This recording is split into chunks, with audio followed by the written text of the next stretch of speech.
艺术家刘高信以精神的家园为主题，展出26件复合媒材作品。每一件作品的背后，表达出个人甲家庭精神层面的关系。所谓的家园，就是他的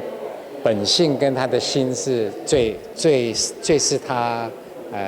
能够自在能量最大的地方。我们跟这个空间、跟这个自然、跟人的接触，它都会有一些叠加的这些影像。那所以我就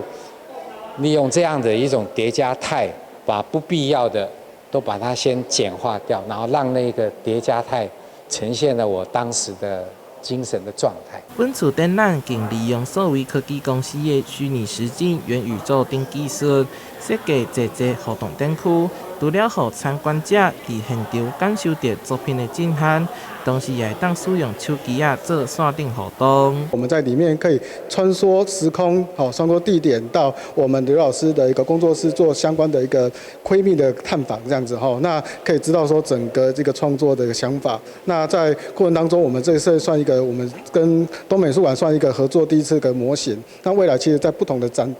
览的部分，其实我们把后台透过这个画作做抽换，那都变成一个新的一个艺术展。这次展览不只是单纯参观，更会当让民众亲身参与其中。东门美术馆希望在未来会当将所谓技术进一步甲艺术跨界结合，让大家感受到创意的无限可能。台南新闻所采采访报道。